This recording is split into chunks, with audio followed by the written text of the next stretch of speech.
DK Suresh ತಂಗಿ ಅಂತ ಹೇಳ್ಕೊಂಡು ಐಶ್ವರ್ಯ ಗೌಡ ವಂಚನೆ ಮಾಡಿದ ಪ್ರಕರಣಕ್ಕೆ ಸಂಬಂಧಪಟ್ಟಂತೆ ಬಗೆದಷ್ಟು ಬಯಲಾಗ್ತಾ ಇದೆ ಐಶ್ವರ್ಯ ಗೌಡ ವಂಚನೆ ಜಾಲ.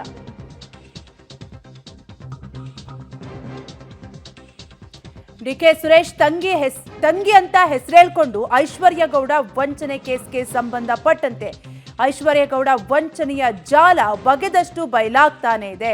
ಐಶ್ವರ್ಯ ಗೌಡ ವಿರುದ್ಧ ಈಗ ಮತ್ತೊಂದು ಎಫ್ಐಆರ್ ದಾಖಲಾಗಿದ್ದು ಆರ್ಆರ್ ನಗರ ಠಾಣೆಯಲ್ಲಿ ಎಫ್ಐಆರ್ ದಾಖಲಾಗಿದೆ. ಐಶ್ವರ್ಯ ವಿರುದ್ಧ ಡಾಕ್ಟರ್ ದಯಾನಂದ್ ಲಿಂಗೇಗೌಡ ದೂರನ್ನ ದಾಖಲಿಸಿದ್ದು ಡಿಕೆ ಸುರೇಶ್ ಹೆಸರೇಳ್ಕೊಂಡು ವಂಚಿಸಿದ್ದಾರೆ ಅಂತ ದೂರನ್ನ ದಾಖಲಿಸಿದ್ದಾರೆ. 1 ಕೋಟಿಗೂ ಅಧಿಕ ಹಣ ವಂಚಿಸಿದ್ದಾಳೆ ಅಂತ ದೂರಿನಲ್ಲಿ ಉಲ್ಲೇಖ ಮಾಡಿದ್ದಾರೆ. ಐಶ್ವರ್ಯ ಪತಿ ಹರೀಶ್ ಸೇರಿ 7 ಜನರ ವಿರುದ್ಧ ಕೇಸ್ ದಾಖಲಿಸಿದ್ದಾರೆ.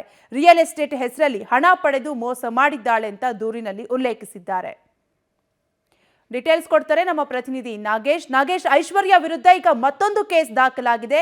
ಎಫ್ಐಆರ್ ನಲ್ಲಿ ಏನೆಲ್ಲ ಉಲ್ಲೇಖವಾಗಿದೆ, ತನಿಖೆಯಲ್ಲಿ ಏನೆಲ್ಲ ಬಟಬಯಲಾಗ್ತಾ ಇದೆ ನಾಗೇಶ್?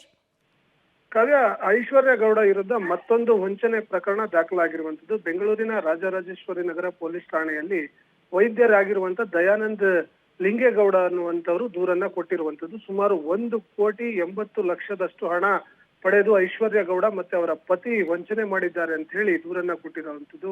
ದೂರಿನ ಆಧಾರದ ಮೇಲೆ ರಾಜರಾಜೇಶ್ವರಿ ಪೊಲೀಸ್ ಠಾಣೆಯಲ್ಲಿ ಐಶ್ವರ್ಯ ಗೌಡ ಮತ್ತೆ ಅವರ ಪತಿ ಹರೀಶ್ ಸೇರಿದಂತೆ ಒಟ್ಟು 7 ಜನ ಆರೋಪಿಗಳ ವಿರುದ್ಧ ಎಫ್ಐಆರ್ ದಾಖಲಾಗಿದ್ದು ಪೊಲೀಸರು ತನಿಖೆಯನ್ನ ಮಾಡ್ತಿರುವಂತದ್ದು. ಇವತ್ತು ಸಂಜೆ ಲಿಂಗೇಗೌಡ ಅನ್ನುವಂಥವ್ರು ದೂರು ಕೊಟ್ಟಿದ್ದು ಆ ದೂರಿನ ಆಧಾರದ ಮೇಲೆ ಎಫ್ಐಆರ್ ದಾಖಲಿಸಿಕೊಂಡಿರುವಂತದ್ದು. ಆ ದೂರಿನಲ್ಲಿ ಬಹಳ ಪ್ರಮುಖವಾಗಿ ಒಂದಷ್ಟು ಅಂಶಗಳನ್ನು ಉಲ್ಲೇಖ ಮಾಡಿರುವಂತದ್ದು. ಆರೋಪಿಗಳು ಡಿಕೆ ಸುರೇಶ್ ಅವರು ನಮಗೆ ಆಪ್ತ, ಮತ್ತೆ ನಾವು ನಡೆಸ್ತಿರುವಂತ ಬಿಸ್ನೆಸ್ ಅವರಿಗೆ ಅವರು ಕೂಡ ಪಾಲುದಾರಿಕೆಯನ್ನು ಹೊಂದಿದ್ದಾರೆ. ಹಾಗಾಗಿ ನಿಮಗೆ ಯಾವುದೇ ರೀತಿ ಸಮಸ್ಯೆ ಆಗಲ್ಲ, 1 to ಡಬಲ್ ಹಣವನ್ನ ಮಾಡ್ಕೊಡ್ತೀವಿ, ನಮ್ಮ ರಿಯಲ್ ಎಸ್ಟೇಟ್ ಕಂಪನಿಯಲ್ಲಿ ನೀವು ಹಣವನ್ನ ಹೂಡಿಕೆ ಮಾಡಿ ಅಂತ ಹೇಳಿ ನಂಬಿಸಿ ಸುಮಾರು 1,80,00,000 ಹಣ ಹೂಡಿಕೆ ಮಾಡಿಸ್ಕೊಂಡು ವಂಚನೆ ಮಾಡಿರುವಂತದ್ದು. ಜೊತೆಗೆ ಹಣ ಕೇಳಲಿಕ್ಕೆ ಹೋದಂತ ಸಂದರ್ಭದಲ್ಲಿ ಬೆದರಿಕೆ ಕೂಡ ಹಾಕಿದ್ದಾರೆ ಅನ್ನುವಂತ ಆರೋಪವನ್ನ ಮಾಡಿ ಈಗ ದೂರನ್ನ ಕೊಟ್ಟಿರುವಂತದ್ದು. ಹಾಗಾಗಿ ಐಶ್ವರ್ಯ ಗೌಡ ಅವರ ಪತಿ ಸೇರಿದಂತೆ 7 ಜನ ಆರೋಪಿಗಳ ವಿರುದ್ಧ ಎಫ್ಐಆರ್ ಅನ್ನ ದಾಖಲಿಸಿಕೊಂಡಿರುವಂತದ್ದು.